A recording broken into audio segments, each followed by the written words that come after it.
The rise of Communist China stands as one of the most defining revolutions of the 20th century. A story not only of ideology and struggle, but also of survival, transformation, and national rebirth. By the early 20th century, China was a country torn apart by imperial aggression, internal divisions, and economic backwardness. The Qing dynasty had fallen in 1911, leaving behind a fractured nation controlled by warlords and plagued by foreign interference. In these chaos, new ideas began to take root, ideas inspired by the Russian Revolution and Marxist-Lenin. In July 1921, a small group of intellectuals, including Mao Zedong and Chun Duxu, met secretly in Shanghai to found the Chinese Communist Party. Their initial goal was modest: to organize the working class, educate peasants about socialism, and build a revolutionary movement that could liberate China from both feudalism and imperialism. At first, the CCP worked in alliance with the nationalist Kuomintang KMT, led by Sun Yat-sen, to unite China and end warlord rule. However, after Sun's death in 1925, Chiang Kai-shek took control of the KMT and turned against the in 1927. During what became known as the Shanghai Massacre, Chiang's forces brutally purged thousands of communist members, driving the CCP out of urban centers and into the countryside. This event marked the beginning of a long and bitter civil war between the two parties. The communists, led increasingly by Mao Zedong, learned a crucial lesson. Their revolution could not rely on urban workers alone.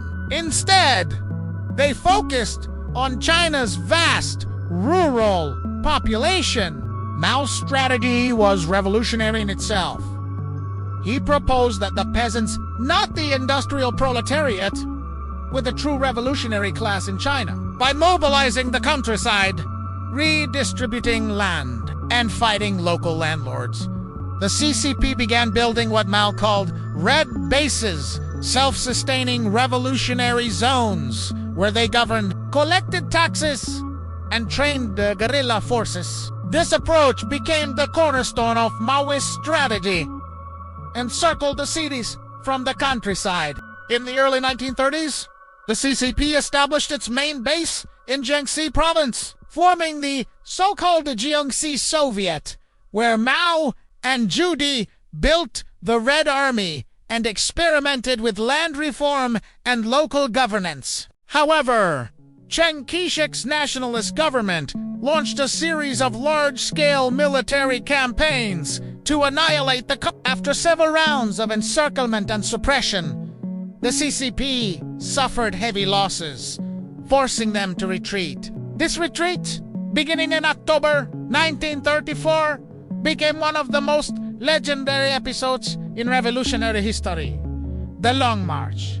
Over 80,000 Red Army soldiers set out on a 9,000-kilometer journey from Jiangxi to Shaanxi province, crossing mountains, rivers, and hostile territories. Only a fraction, fewer than 10,000, survive. Yet, the Long March transformed the CCP's image from a defeated force into a symbol of endurance, sacrifice, and faith in the revolutionary cause. It was during this march that Mao Zedong emerged as the undisputed leader of the party. His authority solidified at the Zunyi Conference in 1935.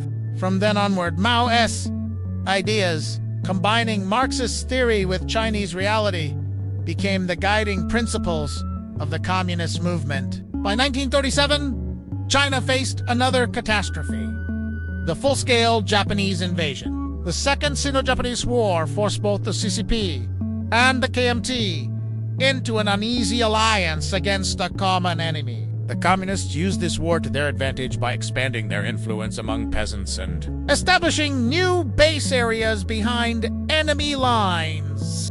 Through guerrilla warfare, and effective propaganda. They portrayed themselves as true patriots fighting for China's liberation, while Chiang's government struggled with corruption and inefficiency. During this period, the CCP's membership soared from a few tens of thousands to more than 800,000, and its military forces, the 8th Route Army and the new 4th Army, gained vast experience in warfare and mass organization.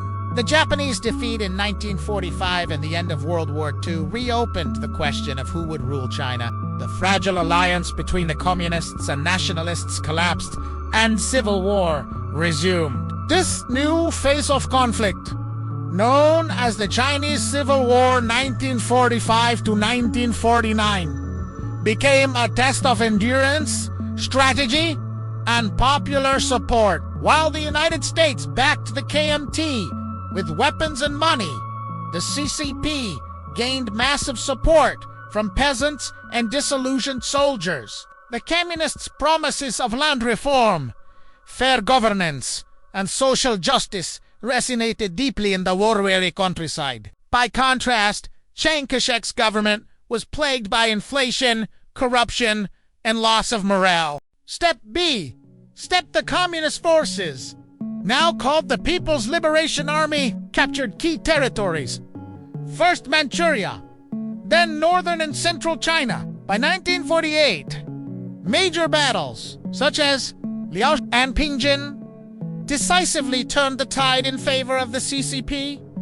Nationalist forces surrendered in large numbers, and the remaining troops fled south. On October 1st, 1949, standing atop Tiananmen Gate in Beijing, Mao Zedong proclaimed the establishment of the People's Republic of China. This marked the triumph of the Communist Revolution. After nearly 3 decades of struggle, the KMT retreated to Taiwan, establishing a separate government there. For the first time in centuries, China was unified under a single centralized authority. Yet, the real challenge had only begun, building a new socialist state from the ruins of war. In the early years, the CCP focused on stabilizing the economy, redistributing land, and consolidating political power. Millions of acres of farmland were taken from landlords and given to peasants, while industries were gradually brought under state control. The regime launched campaigns such as the Three Anti and Five Anti movements, targeting corruption, waste, and capitalist elements. These campaigns strengthened party control but also created an atmosphere of fear and political conformity. By the mid-1950s, China's leadership felt confident enough to embark on a bold experiment in modernization, the Great Leap Forward 1958 to 1962. The goal was to transform China into an industrial superpower through collective farming and small-scale steel production. Communes replaced private farms, and millions of peasants were mobilized to produce steel in backyard furnaces. However, unrealistic production targets, poor planning, and false reporting led to catastrophic results. Agricultural production collapsed, leading to one of the worst famines in human history, in which an estimated 20 to 45 million people died. The Great Leap Forward shattered the illusion of instant progress and exposed the dangers of Mao's utopian ambitions.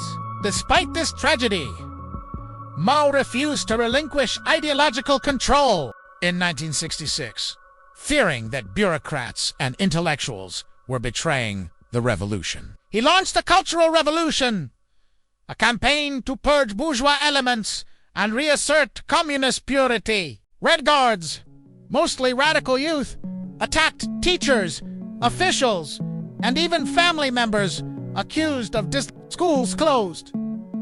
Cultural heritage was destroyed, and millions were persecuted or killed. The decade-long chaos paralyzed China's economy and traumatized an entire generation. Yet, for Mao, It reaffirmed his dominance and the revolutionary zeal he believed the nation had lost. Mao's death in 1976 ended an era of ideological extremism and opened the door to profound transformation. His successor, Deng Xiaoping, steered China onto a new path known as reform and opening up, starting in 1978. Deng's vision was pragmatic. He argued that it doesn't matter whether a cat is black or white, as long as it catches mice, meaning that results mattered more than rigid ideology. Under his leadership, China introduced market reforms. Special economic zones, SEZs, were established in coastal cities like Shenzhen and Guangzhou, igniting rapid industrialization. These reforms lifted hundreds of millions out of poverty and transformed China from a poor agrarian society into one of the world's fastest growing economies. Still, the Communist Party retained absolute political control. While economic liberalization flourished, political dissent was crushed. The 1989 Tiananmen Square protests epitomized this contradiction. Students demanded democracy and freedom, but the government responded with military force, reaffirming that political reform would not accompany economic change. In the decades that followed, China continued to modernize under successive leaders like Jiang Zemin, Hu Jintao, and Xi Jinping. The CCP adapted its ideology to new realities, redefining socialism as socialism with Chinese characteristics. Today, the Chinese Communist Party claims more than 90 million members and governs a nation of over 1.4 billion people.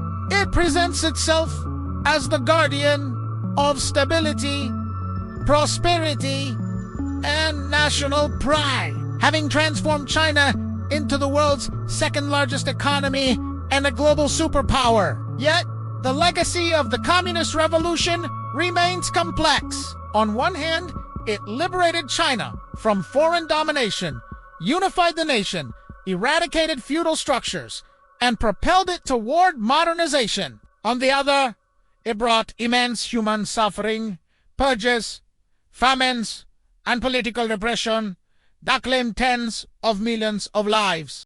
The rise of Communist China is therefore both a triumph and a tragedy, an epic journey of revolution and reform that reshaped not only China, but the entire world order. From the founding of the CCP in 1921 to the reforms of the late 20th century, this story reflects the power of ideology, leadership, and historical inevitability.